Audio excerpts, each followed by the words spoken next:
Ćao generacija H2.0. Svi ste verovatno svesni da bez vode nema života. Ali koliko ste svesni da klimatske promjene utiču na nju i kako možemo da im se suprotstavimo? Klimatske promjene očigledno već imaju ozbiljan uticaj na nas. Porast temperature je izgleda neizbežan. Evo, već se suočavamo sa ozbiljnim izazovima, jer se očekuje da će porast temperature u Srbiji biti i više od 3 stepena u odnosu na prošli vek. Klimatske promjene znači donose više kiše. A šta to znači? Brži tok reke, više taloženje zemlje i mutnu vodu. I ono što ne primećujemo, a to je kako to može da zakomplikuje čitav sistem.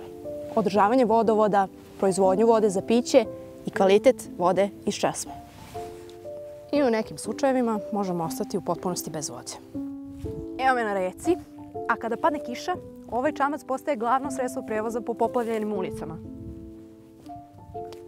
U Srbiji imamo oko 12.000 bujičnih vodotokova i svaki može da ugrozi područje u okolini. Ovakve bujične poplave dešavaju se zbog erozije tla i izazvane su i ljudskim i prirodnim faktorima.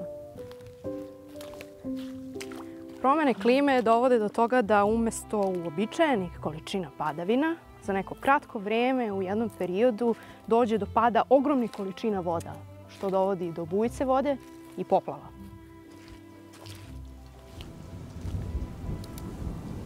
Klimatske promjene mogu dovesti do većeg obima padavina, temperature vode i povećanja temperature vazduha.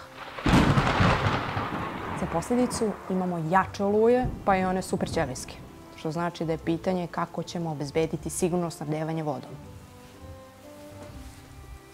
Možda jeste malo čudno što sedim napolju u kratkim rukavima. Jeste i lepo da se uživa u ovako toploj zimi, ali nije i uobičajeno. I znaš šta je krivac za to?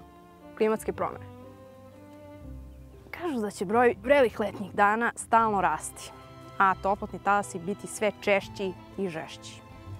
Čeka nas barem 2-3 vrela ekstremna talasa godišnje. A treba da znaš i da su dostupne količine vode u tim trenucima sve manje. Suše su ozbiljan problem.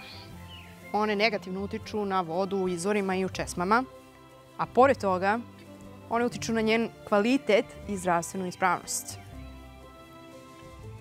Kako? Tako što imamo manju količinu dostupne vode. A i ta dostupna voda može da sadrži veću koncentraciju već postojećeg zagađenja.